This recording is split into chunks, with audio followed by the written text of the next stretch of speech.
Exactamente, tenemos a Hernán Arbizu, que fue vicepresidente del JP Morgan. Hernán, ¿qué tal? Buenas tardes, gracias por estos minutos. Javier Romero y Fabián Contigli te saludan. ¿Qué tal, Javier? Gracias por llamar a ustedes. Un gustazo, ¿eh? Bueno, explícanos un poco, bajando a tierra, viste, para la gente que nos escucha, ¿qué está pasando hoy con el sistema financiero mundial? Bueno, primero, permítanme corregirles, el Credit Suisse ya fue. Ya fue. ¿Es cierto? Ya fue, ¿verdad? Ya fue. Qué bárbaro, ¿eh? 90.000 millones de dólares valía hace 6 meses. La Unión de Bancos Suizos lo compró por 3.400. ¿En serio? Ahora, esto da la sensación que fue una movida para esto, ¿no? No, ¿no? Sí, lo que pasa es que, de nuevo, claramente, como hasta en un accidente, si uno analiza un accidente de tránsito o cualquier tipo de accidente, siempre existe el error humano, ¿cierto? Esto claramente partió de un error humano con el Silicon Valley Bank, en el cual tenía gente que cobraba millones de dólares que no se preocuparon por administrar el riesgo de la manera correcta en el banco. ¿Qué hicieron? Tenían depósitos a corto plazo y la plata que recibían de depósitos a corto plazo la tenían invertida a largo plazo. Quiere decir, es como que vos me des un plazo fijo a mí a una semana y yo esa plata la coloque a una hipoteca a 30 años. Uy, qué complicado el tema. Claramente, cuando vos vengas a los 7 días a cobrar tu plata, no voy a tener plata para cobrar. Claro, no está. Entonces, para pagarte. Claro. Totalmente. Pero, bueno, y eso generó obviamente, pero, es decir, ¿por qué genera desconfianza?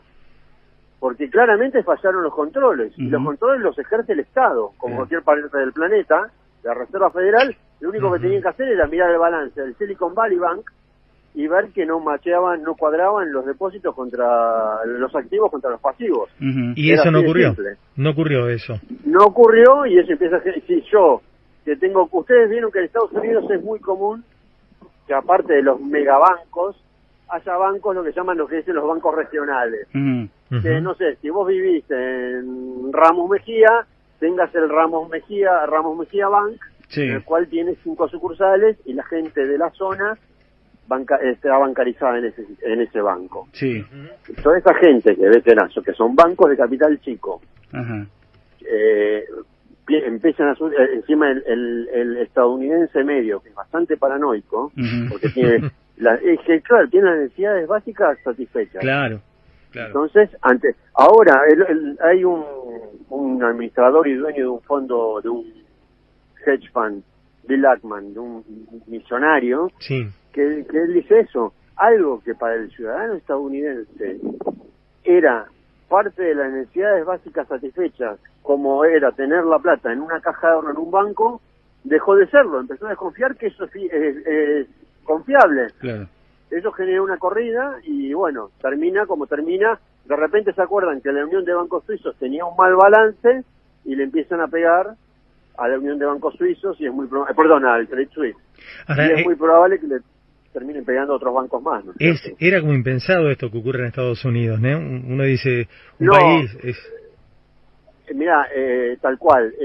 Pensemos que el Silicon Valley Bank era el banco por depósitos, el banco número 16 de los Estados Unidos.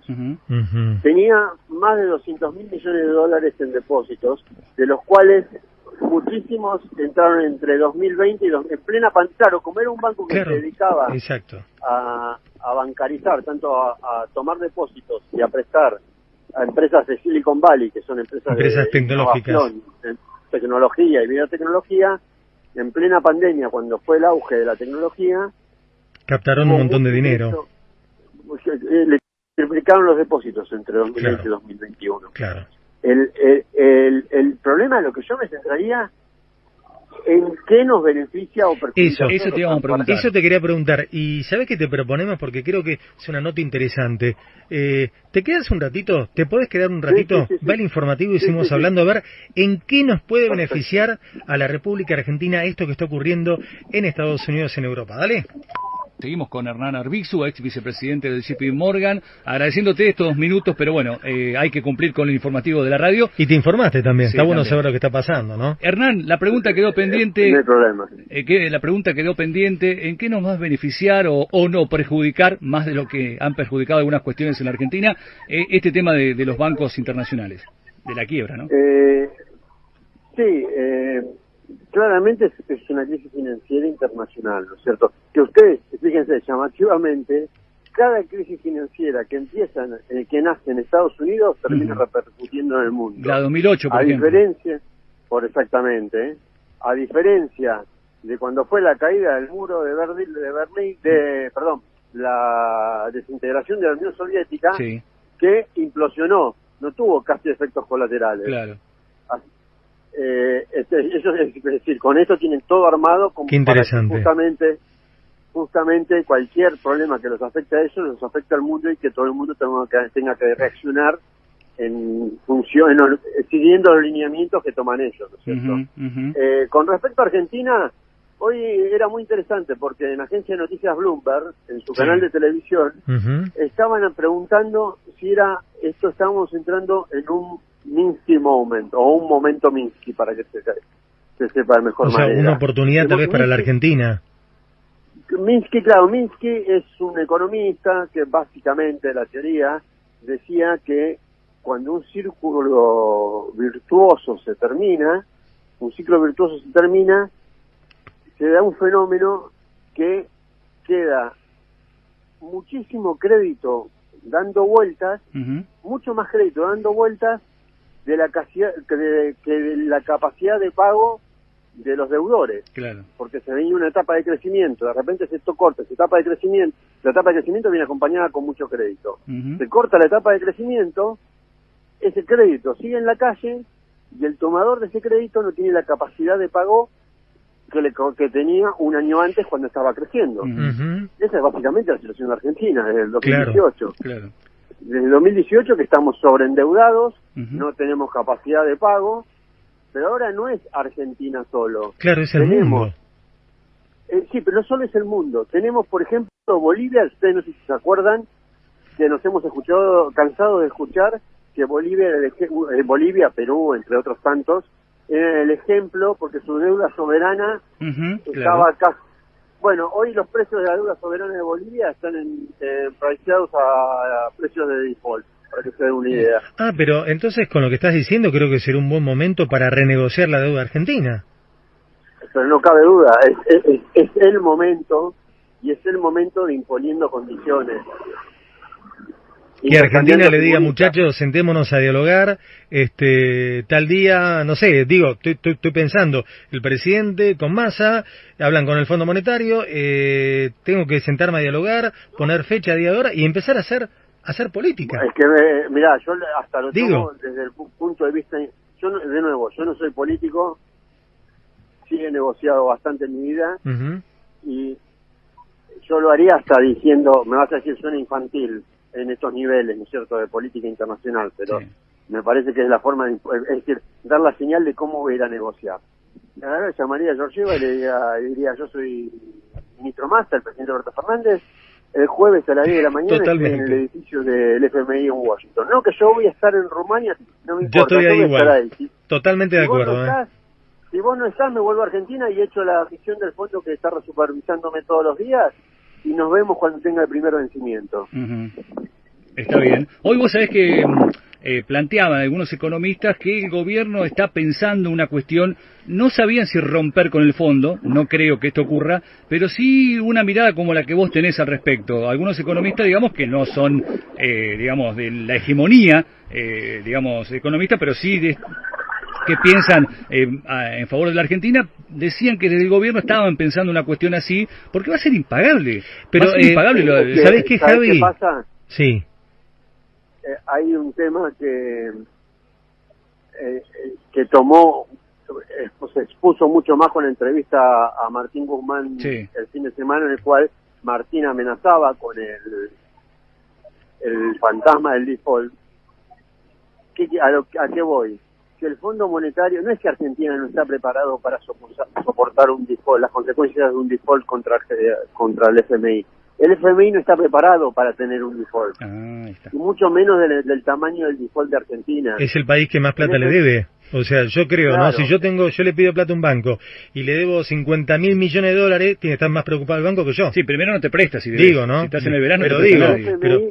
Claro, el FMI está preocupado. Obvio. Está preocupado es decir, acepta cualquier condición de renegociar, de lo que se te ocurra. El hierro se dobla en caliente, como dice el dicho. Este es el momento para negociar ahora. Además, acá hay un problema básico.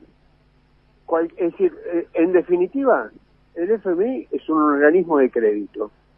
Cada organismo de crédito cobra una tasa, ¿por qué? Porque existe el riesgo de incobrabilidad.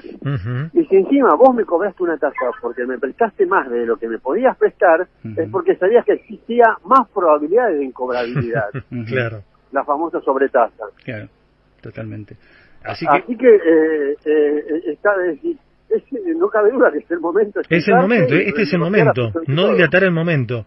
Me parece que está buenísimo lo que estás planteando. Hay una palabra muy usada en el sistema financiero, particularmente en el trading, que es momentum. Que también se usa mucho en el deporte, en otros órdenes de la vida, ¿cierto? Que básicamente lo que quiere decir, la racha está de tu lado. Eso algo así planteaba ayer Martín Redrado al respecto de lo que vos estás diciendo también, que no es una cuestión negativa, sino que Argentina tiene hoy una posición positiva al respecto del sistema, de lo que tiene que ver con el sistema financiero. Así que en este sentido vas en línea con lo que planteaba ayer el economista. Bueno, coincido, no sé si es bueno o malo, pero en alguna cosa sí. Pero muy interesante, Hernán. ¿Hay riesgo de que algún otro banco más siga con esto que está pasando, que pueda volver a quebrar? Digo, ¿cómo te parece que sigue el futuro inmediato? Mira, esto es, de nuevo, como dije, Credit Suisse estaba nominado, hablando de Gran Hermano, estaba nominado, era cuestión de tiempo. El balance de Credit Suisse era tan malo antes de ayer como lo era hace 6 meses. Un día se acordaron y empezaron a pegarle. Deutsche Bank viene zafando hace años. Si bien reacomodó un poco los números ahora, pero desde el 2008 la mayoría de los bancos europeos que no tuvieron, a diferencia de los estadounidenses que tienen una... Es decir, claro, Estados Unidos es un país por lo cual es mucho más fácil llegar a un acuerdo para una ayuda, ¿no es cierto? Que ha hecho la Fed. En cambio, los bancos europeos, si bien tienen el Banco Central Europeo, son distintas nacionalidades. Y sus bancos centrales no tienen tanta capacidad de juego como para solventarlo. Entonces, desde el 2008 que no han quedado muy bien parados los grandes bancos europeos, los bancos globales.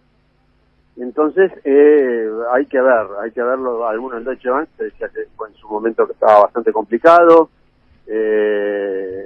Además, después empieza otra cosa, no solamente la desconfianza de la gente, empieza la misma competencia. Cada vez hay más.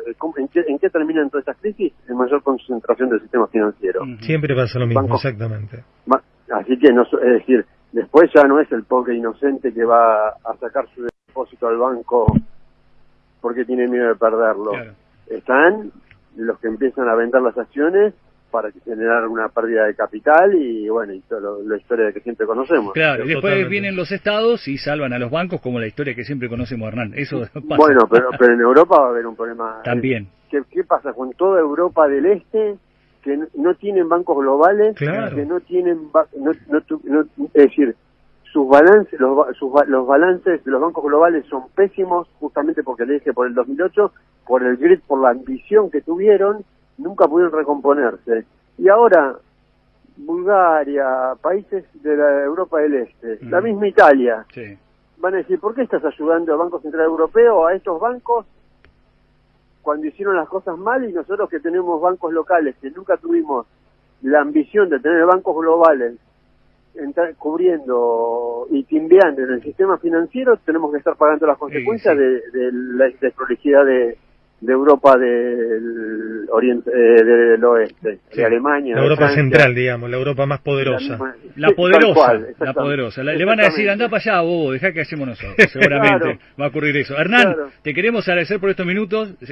Linda charla, muy linda charla. Van a hacer materia de consulta habitualmente el tiempo que vos dispongas, así que agradecerte por estos minutos para con nosotros. No, gracias a ustedes por llamar. Muy bien, era la palabra de Hernán. Interesante la palabra de Hernán, muy interesante. JP Morgan, hablando con nosotros.